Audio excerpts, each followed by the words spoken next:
মাসে বাংলাদেশে যে যুগান্তকারী পরিবর্তন সংগঠিত হয়েছে তার প্রেক্ষিতেই আজ আমি বিশ্ব সম্প্রদায়ের এই মহান সংসদে উপস্থিত হতে পেরেছি। আমাদের এই তরুণরা যে প্রজ্ঞা, সাহস ও প্রত্যয় দেখিয়েছে তা আমাদের অভিভূত করেছে, সারা বিশ্ববাসীকে অভিভূত করেছে। বন্দুকের গুলি উপেক্ষা করে বুক পেতে দাঁড়িয়ে গিয়েছিল আমাদের এই তরুণরা। অবৈধ রাষ্ট্র ক্ষমতার বিরুদ্ধে প্রবলভাবে সোচ্চার হয়েছিল আমাদের তরুণ তরুণীরা, স্কুল পড়ুয়া কিশোর কিশোরীরা। তারা নিঃসঙ্গ চিত্তে উৎসর্গ করেছিল তাদের জীবন। শত শত মানুষ চিরতরে হারিয়েছে তাদের দৃষ্টিশক্তি। আমাদের মায়েরা, দিনমজুরেরা ও শহরের অগণিত মানুষ তাদের সন্তানদের কাঁধে কাঁধ মিলিয়ে নেমেছিল রাজপথে। তপ্ত রোদ, বৃষ্টি, মৃত্যু ভয়কে তোয়াক্কা না করে তারা সত্য ন্যায়সঙ্গত আকাঙ্ক্ষার বিরুদ্ধে দীর্ঘকালব্যাপী রাষ্ট্রযন্ত্রকে পরিচালনা করার অশুভ ষড়যন্ত্রকে পরাভূত করেছিল। জনগণের এই আন্দোলনে আমাদের জানা মতে প্রায় 800-এরও বেশি জীবন আমরা হারিয়েছি স্বৈরাচারী শক্তির হাতে। উদারনীতি, বহুত্ববাদ ও ধর্মনিরপেক্ষতার উপর মানুষের গভীর বিশ্বাস থেকেই বাংলাদেশ রাষ্ট্রের অভ্যুদয় হয়েছিল। 1971 সালে যে মূল্যবোধকে বুকে ধারণ করে আমাদের গণমানুষ যুদ্ধ করেছিল, সেই মূল্যবোধকে বহু বছর পরে আবার জেনারেশন জি, যে প্রজন্ম জি, নতুনভাবে আমাদেরকে দেখতে শিখিয়েছে। এরকমটি আমরা দেখেছিলাম 1952 সালের ভাষা আন্দোলনে, বাংলাকে মাতৃভাষা হিসেবে প্রতিষ্ঠার সময়। বাংলাদেশের এই অভ্যুত্থান আগামী দিনগুলোতে বিশ্বের বিভিন্ন প্রান্তে মানুষকে মুক্তি ও ন্যায় বিচারের পক্ষে দাঁড়াতে প্রেরণা যোগাবে।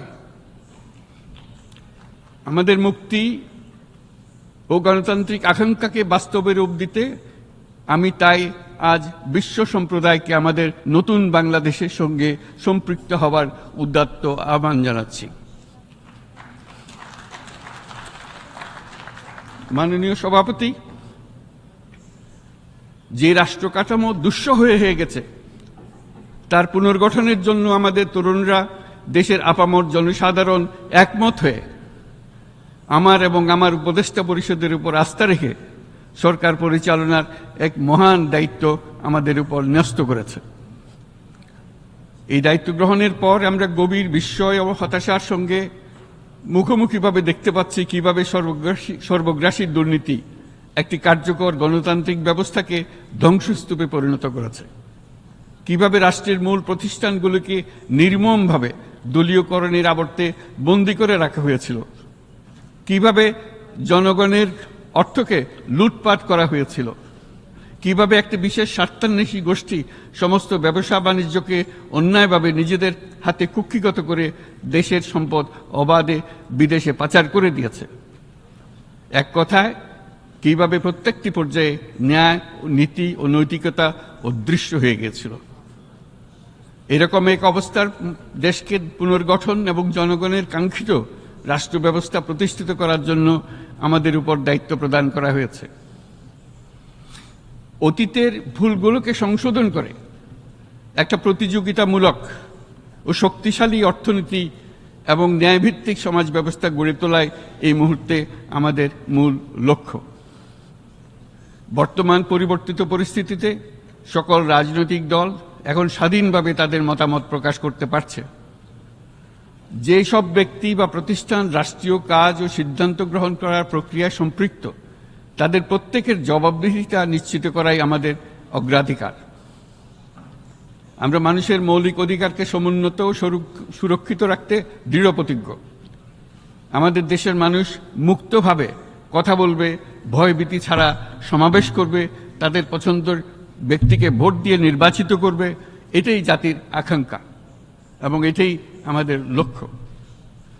বিচার বিভাগের স্বাধীনতা সংরক্ষণ ও সাইবার ডোমেইন সহ গণমাধ্যমের স্বাধীনতা সুসংহতকরণে আমরা প্রতিজ্ঞাবদ্ধ। আমাদের একজন কৃষক বা একজন শ্রমিকের সন্তানও যেন সমাজের সর্বোচ্চ শিখরে পৌঁছতে পারে, সেই লক্ষ্যে বিশালকার অবকাঠামো নির্মাণের বদলে স্বাস্থ্য ও শিক্ষা খাতে বরাদ্দ বৃদ্ধির আমরা গুরুত্ব আরোপ করছি।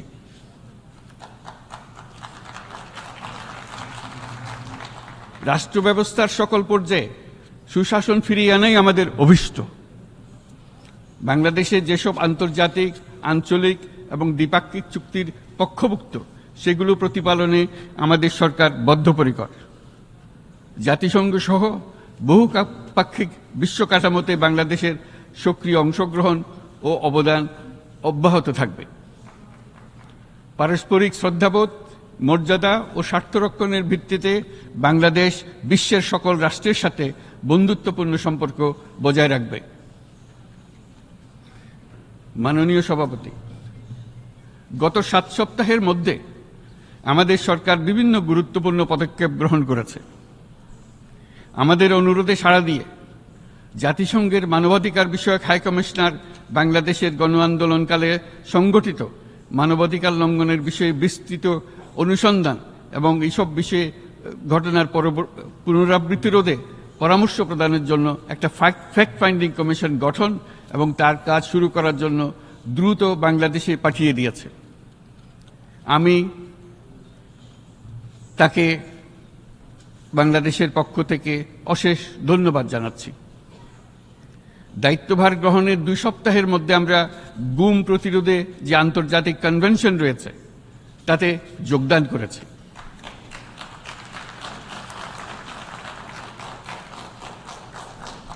এর আশু বাস্তবায়নের জন্য প্রয়োজনীয় দেশীয় আইন ও বিধি প্রণয়নে আমরা এখন প্রক্রিয়া শুরু করেছি। বাংলাদেশে গত 1.5 দশকে যে সমস্ত গুমের অভিযোগ রয়েছে সেগুলো তদন্ত করার জন্য একটি তদন্ত কমিশন এই মুহূর্তে কর্মরত আছে। মানুষের আস্থা, আত্মবিশ্বাস ফিরিয়ে আনতে এবং নির্মম অতীত যেন আর ফিরে না আসে কোনোদিন, সেই জন্য আমরা কিছু সুনির্দিষ্ট খাতে সংস্কারকে অগ্রাধিকার দিয়েছি। সেই লক্ষ্যে আমরা বিদ্যমান নির্বাচন ব্যবস্থা, সংবিধান, বিচার ব্যবস্থা, জনপ্রশাসন, আইন শৃঙ্খলা ব্যবস্থা সংস্কারের জন্য স্বাধীন কমিশন গঠন করেছি। সংবাদপত্র ও গণমাধ্যমের সংস্কারের জন্যও পৃথক কমিশন সহ আরও কয়েকটি বিশেষ বিষয়ে কমিশন গঠন প্রক্রিয়াধীন রয়েছে। ব্যবসা বাণিজ্যে অনুকূল পরিবেশ সৃষ্টির লক্ষ্যে আমরা ব্যাংক ও আর্থিক খাতের ব্যাপক সংস্কারের উদ্যোগ গ্রহণ করেছি। কোনো বিদেশি ব্যবসা বা বিনিয়োগ যেন ক্ষতিগ্রস্ত না হয় তা নিশ্চিত করতে আমরা বদ্ধপরিকর। এইসব সংস্কার যেন টেকসই হয়, দীর্ঘমেয়াদে নিশ্চিত করতে এবং অবাধ ও নিরপেক্ষ অংশগ্রহণমূলক নির্বাচনের জন্য উপযোগী পরিবেশ সৃষ্টি করতে আমরা কাজ করে যাচ্ছি।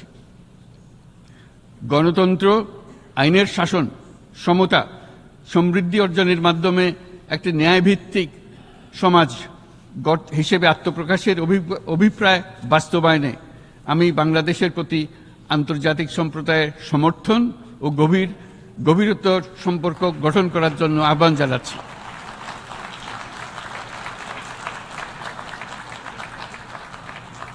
মাননীয় সভাপতি, বাংলাদেশ মনে করে যে শান্তি রক্ষা ও সংঘাত মোকাবেলা জনগণের সমৃদ্ধি নিশ্চিত করার মূল চালিকা শক্তি। সাম্প্রতিক বিপ্লবকালে আমাদের ইতিহাসের সবচেয়ে কঠিনতম সময়ে জনগণের মুক্তির আকাঙ্ক্ষা পূরণে তাদের পাশে দৃঢ়ভাবে দাঁড়িয়ে আমাদের সাহসী সশস্ত্র বাহিনী সমূহ আরও একবার শান্তির প্রতি তাদের অঙ্গীকার প্রমাণ করেছে।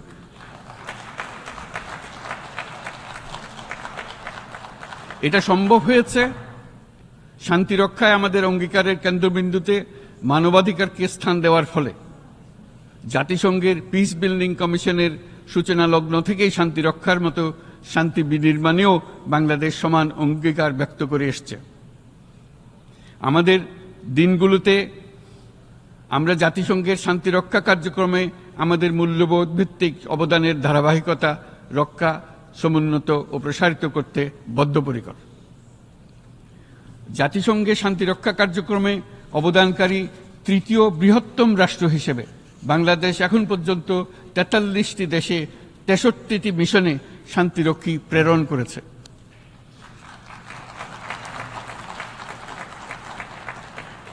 বসনিয়া থেকে শুরু করে কঙ্গো পর্যন্ত বিশ্বের বিভিন্ন প্রান্তে এসব মিশনে দায়িত্ব পালনকালে 168 জন বাংলাদেশি শান্তিরক্ষী নিজেদের জীবন বিসর্জন দিয়েছে। আমরা আশা করি যে কোনো অবস্থায় নানা প্রতিকূলতা সত্ত্বেও জাতিসংঘের ভবিষ্যৎ শান্তিরক্ষী কার্যক্রমগুলোতে বাংলাদেশের প্রতিরক্ষা বাহিনীর সদস্যরা একইভাবে অবদান রাখার সুযোগ পাবে।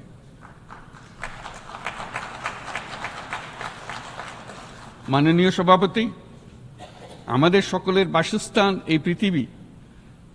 বৈশ্বিক অগ্রাধিকারগুলোকে সঠিকভাবে নির্ণয় করতে আগ্রহী। জলবায়ু পরিবর্তন আমাদের সকলের অস্তিত্বের প্রতি হুমকি স্বরূপ।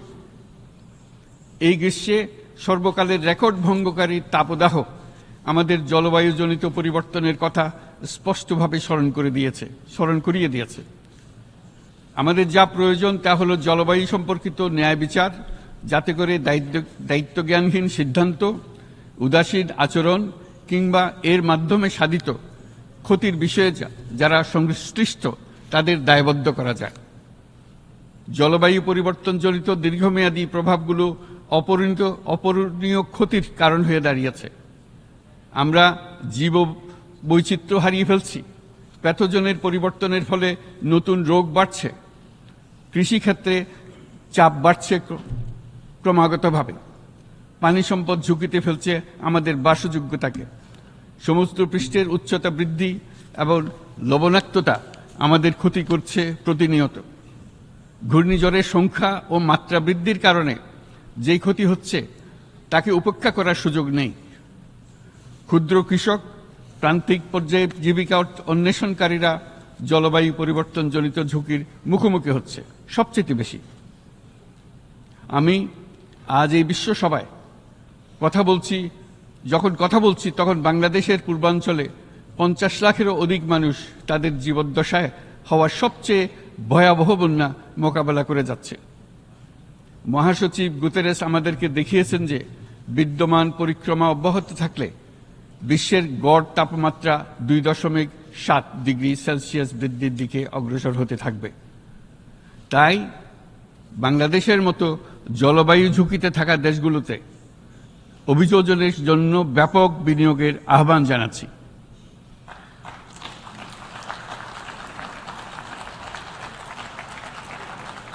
এছাড়াও উদ্ভাবনী শক্তির প্রয়োগ, অতিরিক্ত অর্থায়নের মাধ্যমে লস অ্যান্ড ড্যামেজ ফান্ডকে কার্যকর করা আমাদের জন্য অত্যন্ত গুরুত্বপূর্ণ। একইভাবে আমাদের প্রয়োজন প্রযুক্তির সহজলভ্যতা, সক্ষমতা বৃদ্ধি। নির্দিষ্ট করে বললে আমাদের দরকার জীবন রক্ষাকারী প্রযুক্তি, বিশেষত কৃষি, পানি এবং জনস্বাস্থ্য খাতে, যেখানে ক্ষুদ্র ক্ষুদ্র উদ্ভাবন এবং সমাধানসমূহ ঝুঁকিতে থাকা জনগোষ্ঠীকে রক্ষা করতে পারে। জলবায়ু সংকটের মোকাবেলা এবং বৈশ্বিক অর্থনীতি সুসংহতকরণে আমাদের যুগপৎভাবে কাজ করতে হবে। বিশ্ব সম্প্রদায় এখন কার্বন মুক্ত পৃথিবী গড়ে তুলতে মনোযোগী হচ্ছে। বিশ্বের অধিকাংশ মানুষকে এই ধরনের পরিবর্তনের সুফলভোগী করতে হলে নেট জিরো পৃথিবীর দিকে আমাদেরকে অগ্রসর হতে হবে। বাংলাদেশের মতো দেশগুলোকে সাথে নিয়ে যেতে হবে। তা না হলে পারস্পরিক দায়িত্ববোধের মাধ্যমে পারস্পরিক সমৃদ্ধি অর্জনে আমাদের সার্বজনীন অঙ্গীকার পূরণে পিছিয়ে পড়ব আমরা। এই ক্ষেত্রে আমি বিশ্বাস করি সমগ্র বিশ্ব একসাথে 3-0 লক্ষ্য অর্জনের ধারণা বিবেচনা করে দেখতে পারে, যার মাধ্যমে আমরা শূন্য দারিদ্র, শূন্য বেকারত্ব এবং শূন্য নেট কার্বন নিঃসরণ অর্জন করতে পারি। যেখানে পৃথিবীর প্রতিটি তরুণ তরুণী চাকরি প্রার্থী না হয়ে বরং উদ্যোক্তা হিসেবে নিজেকে প্রতিষ্ঠিত করার সুযোগ পাবে। তারা যেন এই সম্পদের সীমাবদ্ধতা সত্ত্বেও নিজ নিজ সৃজনশীলতার বিকাশ করতে পারে, যেখানে একটি ব্যবসায়িক উদ্যোগ সামাজিক সুফল, অর্থনৈতিক মুনাফা এবং প্রকৃতির প্রতি দায়িত্বশীলতার মধ্যে একটি চমৎকার ভারসাম্য আনতে পারে, যেখানে সামাজিক ব্যবসার মাধ্যমে যে কোনো ব্যক্তি ভোগবাদী জীবনধারা থেকে উত্তরণ করে সামাজিক ও অর্থনৈতিক পরিবর্তনের সৃজনশীল শক্তি হিসেবে নিজেকে প্রতিষ্ঠিত করতে পারে।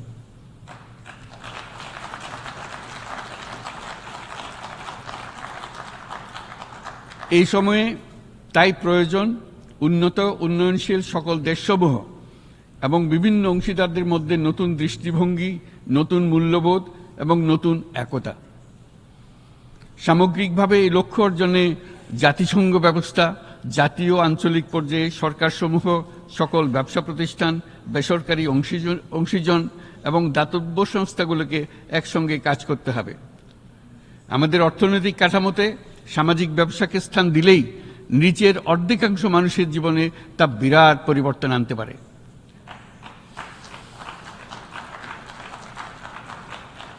এই পদক্ষেপ একই সঙ্গে জলবায়ুর ধ্বংসাত্মক গতিকে সফলভাবে রোধ করতে পারে এবং বাজার ব্যবস্থার মাধ্যমেই এই মীমাংসা হতে পারে। এ বিষয়ে আমি মহাসচিব গুতেরেসের বিশেষ দৃষ্টি আকর্ষণ করছি। মাননীয় সভাপতি, বহুমুখী সংকটে জর্জরিত বর্তমান বিশ্বে যুদ্ধ এবং সংঘাতের ফলে ব্যাপক ভিত্তিতে মানুষের অধিকার খর্ব হচ্ছে। বিশ্ববাসীর উদ্বেগ এবং নিন্দা সত্ত্বেও গাজায় গণহত্যা থামছে না।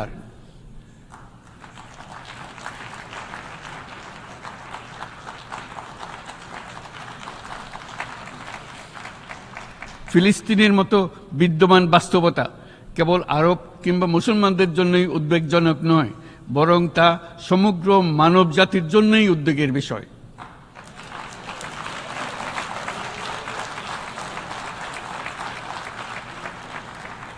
একজন মানুষ হিসেবে প্রত্যেক ফিলিস্তিনির জীবন অমূল্য।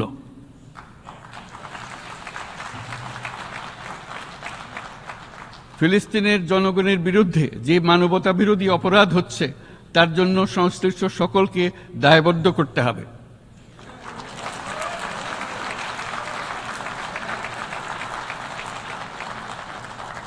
ফিলিস্তিনের জনগণের উপর চলমান নৃশংসতা, বিশেষত নারী এবং শিশুদের সাথে প্রতিনিয়ত যে নিষ্ঠুরতা বিশ্ব দেখাচ্ছে, তা থেকে নিস্তারের জন্য বাংলাদেশ অনতিবিলম্বে সম্পূর্ণ যুদ্ধবিরতির আহ্বান জানাচ্ছে।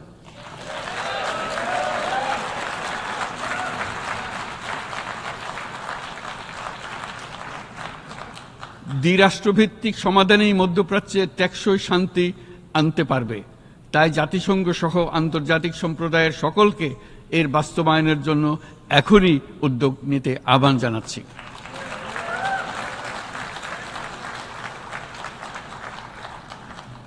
গত 2.5 বছর ধরে ইউক্রেনে চলমান যুদ্ধে বহু মানুষ প্রাণ হারিয়েছে।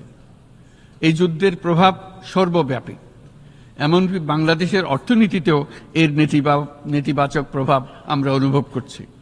আমরা তাই উভয় পক্ষকে সংলাপে বসে বিরোধ নিরসনের মাধ্যমে যুদ্ধের অবসান ঘটানোর আহ্বান জানাচ্ছি। মাননীয় সভাপতি, বাংলাদেশ গত 7 বছর যাবৎ মায়ানমার হতে আগত 12 লাখেরও বেশি রোহিঙ্গাদের মানবিক কারণে আশ্রয় দিয়ে আসছে।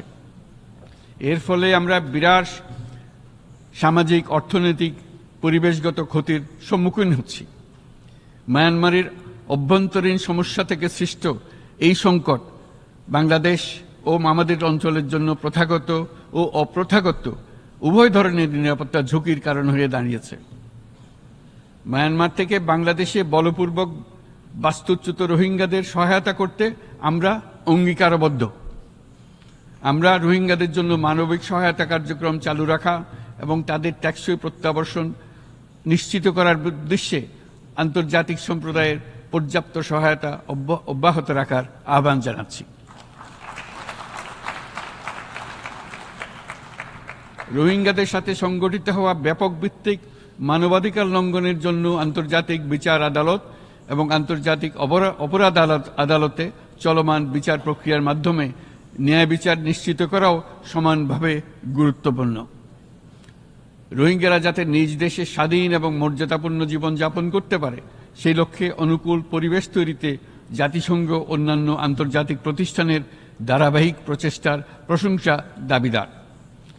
এই লক্ষ্যে রোহিঙ্গারা যাতে পর্যাপ্ত নিরাপত্তা ও অধিকার নিশ্চিত করে তাদের নিজ ভূমি রাখাইনে ফিরে যেতে পারে, তার পথ সুগম করা অত্যন্ত দরকার। মায়ানমারে প্রতিনিয়ত পরিবর্তনশীল অবস্থা বিবেচনায় রেখে বাংলাদেশ আন্তর্জাতিক সম্প্রদায়ের সাথে একযোগে রোহিঙ্গাদের নিজ দেশে মর্যাদাপূর্ণ টেকসই প্রত্যাবর্তনের জন্য পরিবেশ সৃষ্টিতে কাজ করতে প্রস্তুত।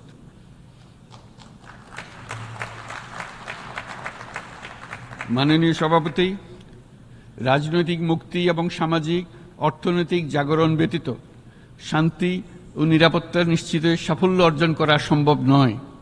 প্রায় এক দশক পূর্বে বিশ্ব সম্প্রদায় সর্বসম্মতক্রমে এজেন্ডা 2030 প্রণয়ন করেছিল। আমরা সবাই আমাদের সামষ্টিক আকাঙ্ক্ষা ও বিশ্বাস অর্পণ করেছি এই সার্বজনীন টেকসই উন্নয়ন অভিষ্টগুলো অর্জনে। সার্বিকভাবে মাত্র 17% ও কম লক্ষ্যমাত্রা অর্জন হয়েছে। স্পষ্টতই এই ক্ষেত্রে অনেক উন্নয়নশীল রাষ্ট্র আরও পিছিয়ে আছে।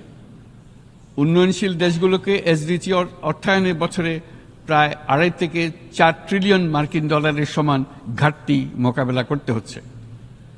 উন্নয়নশীল বিশ্বের ঋণের বোঝা, ক্ষয়িষ্ণু আর্থিক সক্ষমতা এবং জলবায়ু পরিবর্তনের ক্ষতিকর প্রভাবের কারণে বাংলাদেশের মতো দেশগুলিতে বেশি ঝুঁকিতে রয়েছে। আমরা আশা করি উন্নয়নের জন্য অর্থায়ন সংক্রান্ত চতুর্থ আন্তর্জাতিক সম্মেলনে এই ধরনের জটিল এবং কাঠামোগত সমস্যাগুলোর দিকে নজর দেওয়া হবে। বহুপাক্ষিক আর্থিক প্রতিষ্ঠানগুলোকে এমন অভিন্ন লক্ষ্যে নিয়ে যাওয়ার কাজ করতে হবে যাতে সকল রাষ্ট্র সমানভাবে সম্পদ ও সুযোগের ব্যবহার করতে পারে। তারা নিজেদের কর্মসূচিতে সামাজিক ব্যবসাকে গুরুত্বপূর্ণ ভূমিকা দিতে পারে, যাতে নিম্ন আয়ের দেশগুলোর বাস্তবতাকে বিশেষভাবে মোকাবেলা করা যায়, যা ব্যবসায়ী উদ্যোগ এবং ব্যক্তির সৃজনশীলতাকে উদ্বুদ্ধ করে, যা বঞ্চিত জনগোষ্ঠীকে বিশালভাবে সহায়তা করে। এই ক্ষেত্রে অবৈধ অর্থের প্রবাহ এবং উন্নয়নশীল দেশগুলো থেকে সম্পদ পাচার বন্ধ করা অত্যন্ত আবশ্যক। উন্নয়নশীল দেশগুলো থেকে পাচার হয়ে যাওয়া সম্পদ ফেরত আনার জন্য আন্তর্জাতিক সহযোগিতা জোরদার করতে হবে।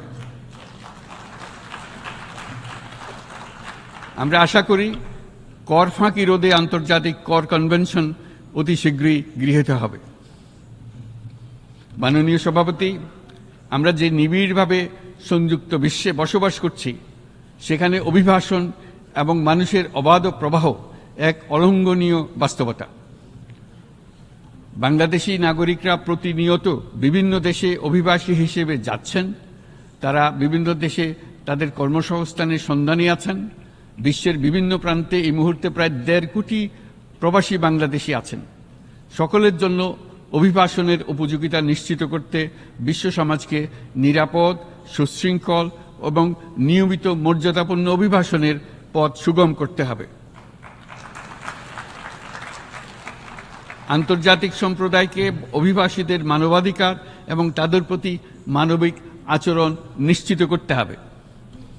অভিবাসনের উপর 2018 সালে যে গ্লোবাল কম্প্যাক্ট অন মাইগ্রেশন গৃহীত হয়েছে, তার পূর্ণ বাস্তবায়নে বাংলাদেশ প্রতিশ্রুতিবদ্ধ এবং একই সাথে অনিরাপদ অভিবাসন রোধেও আমরা বদ্ধপরিকর। মাননীয় সভাপতি, প্রতি বছর প্রায় 25 লক্ষ তরুণ তরুণী বাংলাদেশের শ্রমবাজারে যুক্ত হচ্ছেন। বাংলাদেশের বিপুল জনশক্তির প্রায় 2/3 তরুণ। এই জনশক্তিকে বর্তমান ও আগামীর জন্য গড়ে তোলা বাংলাদেশের জন্য একটা বড় চ্যালেঞ্জ। ক্রমপরিবর্তনশীল কর্মজগতে একজন তরুণকে প্রতিনিয়ত নতুন দক্ষতা অর্জন করতে হয়। এই কর্মপরিবেশের সাথে মানিয়ে নেওয়া শিখতে হয়। এই জন্য বাংলাদেশ যখন মধ্যম আয়ের দেশ হিসেবে উন্নতি হচ্ছে, তখন আমরা শিক্ষা এবং প্রযুক্তিগত সহায়তা লাভের উপর বিশেষ জোর দিচ্ছি। এবার কৃত্রিম বুদ্ধিমত্তার বিষয়ে আসি। কৃত্রিম বুদ্ধিমত্তার অভাবনীয় বিকাশ এবং এর বহুমাত্রিক প্রয়োগে বাংলাদেশ বিশেষভাবে আগ্রহী। আমাদের তরুণ সমাজ জেনারেটিভ আর্টিফিশিয়াল ইন্টেলিজেন্সের সম্ভাবনা নিয়ে উচ্ছ্বসিত।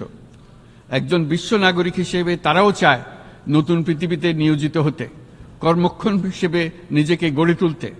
বাংলাদেশের মতো বৃহৎ তরুণ জনগোষ্ঠীর দেশ যাতে কৃত্রিম বুদ্ধিমত্তার প্রয়োগজনিত অর্জিত সুফল থেকে পিছিয়ে না পড়ে, বিশ্ব সম্প্রদায়কে তা নিশ্চিত করতে হবে। একই সঙ্গে নিশ্চিত করতে হবে যেন কৃত্রিম বুদ্ধিমত্তার কারণে কর্মক্ষেত্রে মানুষের চাহিদা ক্রমাগতভাবে সংকুচিত হয়ে না যায়।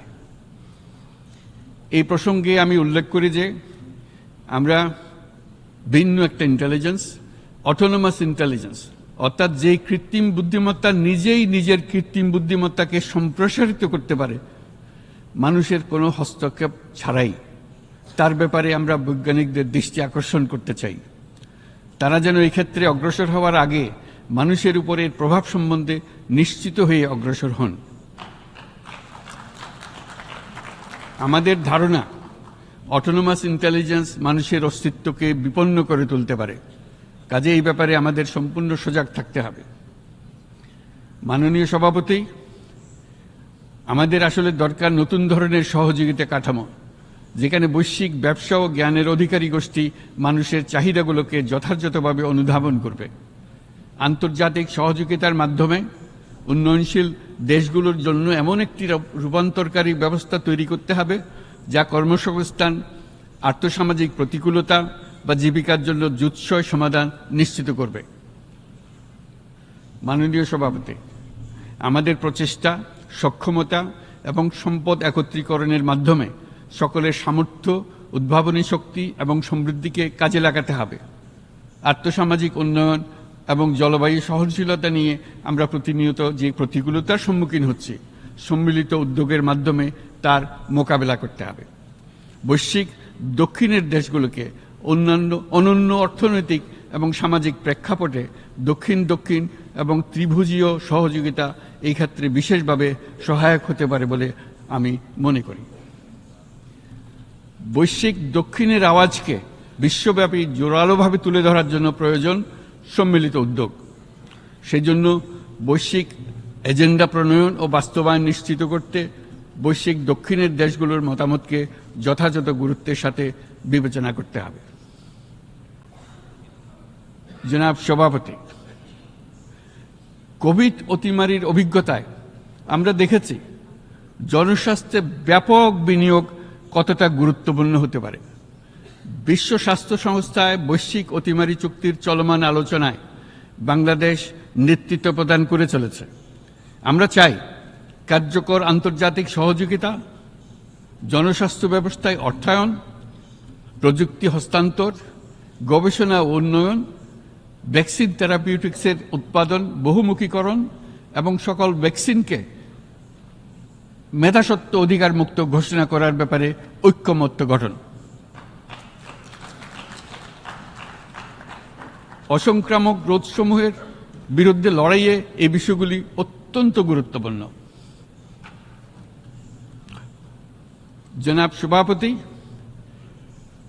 এবছর আমরা জাতিসংঘের সাথে বাংলাদেশের অংশীদারিত্বের সুবর্ণ জয়ন্তী উদযাপন করছি। গত 50 বছর ছিল আমাদের জন্য একটা পারস্পরিক শিক্ষণীয় সম্মিলিত যাত্রা। সীমিত উপায়ে বাংলাদেশ বৈশ্বিক শান্তি ও নিরাপত্তা, ন্যায়, সমতা, মানবাধিকার প্রতিষ্ঠায় ধারাবাহিকভাবে অবদান রেখে আসছে। আমাদের সমন্বিত প্রয়াসের পেছনে আছে সত্যিকার অর্থে একটি নিয়মভিত্তিক বৈশ্বিক ব্যবস্থা গড়ে তোলা। এই প্রসঙ্গে উদাহরণ হিসেবে আমি স্মরণ করছি 1999 সালে জাতিসংঘ সাধারণ পরিষদে ক্ষুদ্র ঋণের উপর গৃহীত রেজুলেশনের কথা। সেই সময় জাতিসংঘ 2005 সালকে ইয়ার অফ মাইক্রোক্রেডিট ঘোষণা করেছিল, যার ফলে ক্ষুদ্র ঋণ বিশ্বব্যাপী সম্প্রসারিত হবার সুযোগ পেয়েছিল। একই সময়ে বাংলাদেশের উদ্যোগে গঠিত হয়েছিল ফ্রেন্ডস অব মাইক্রোক্রেডিট। 2001 সাল থেকে সাধারণ পরিষদে কালচার অফ পিস সংক্রান্ত বাৎসরিক যে রেজলিউশন গৃহীত হয়ে আসছে, বা নিরাপত্তা পরিষদে নারী, শান্তি ও নিরাপত্তা সংক্রান্ত যে 1325 নম্বর রেজলিউশন গৃহীত হয়েছিল, তা বাংলাদেশের বিশ্বজনীন উদ্যোগগুলোর প্রতিফলন এবং অবদান। মাননীয় সভাপতি, আজ এই মহান বিশ্বসভায় বিশ্ব নেতৃবৃন্দের উপস্থিতিতে প্রতিধ্বনিত হচ্ছে শান্তি, নিরাপত্তা, ন্যায় বিচার প্রতিষ্ঠা এবং সম্পদের সুষম বন্টনের মাধ্যমে সকলের অন্তর্ভুক্তি নিশ্চিত করার আহ্বান। সদস্য রাষ্ট্র হিসেবে আমাদের প্রত্যেককে আজ গভীরভাবে অনুধাবন করতে হবে কিভাবে আমরা নারী পুরুষ সকলের জন্য ও আগামীর দিনগুলোতে উদ্যোক্তা হবার সমান সুযোগ সৃষ্টি এবং তাদের ক্ষমতায়ন নিশ্চিত করতে পারি। সকল বৈশ্বিক সমস্যার সমাধানের জন্য আমাদের সবার হাতে যথেষ্ট সক্ষমতা, সম্পদ এবং উপায় রয়েছে। আসুন আমরা জাতীয় বা আন্তর্জাতিক যেসব প্রতিশ্রুতি দিয়েছি তা বাস্তবায়ন করি এবং অর্থনৈতিক ক্ষেত্রে সামাজিক ব্যবসার ধারণা প্রতিষ্ঠিত করে সকল প্রকার বৈষম্য ও অসমতার অবসানে ঐক্যবদ্ধভাবে আমরা কাজ করি। বাংলাদেশের তরুণরা প্রমাণ করেছে যে মানুষের স্বাধীনতা, মর্যাদা ও অধিকার সমুন্নত রাখার অভিপ্রায় কোনো উচ্চাভিলাষ নয়, বরং এটা সকলের নিশ্চিত প্রাপ্য। আজ এই মহান সমাবেশে আপনাদের উপস্থিতিতে শান্তি, সমৃদ্ধি ও ন্যায় বিচার নিশ্চিত করতে আন্তর্জাতিক, আঞ্চলিক এবং জাতীয় পর্যায়ে বাংলাদেশে তার ভূমিকাকে ক্রমাগতভাবে জোরদার করার নিশ্চয়তা দিচ্ছে।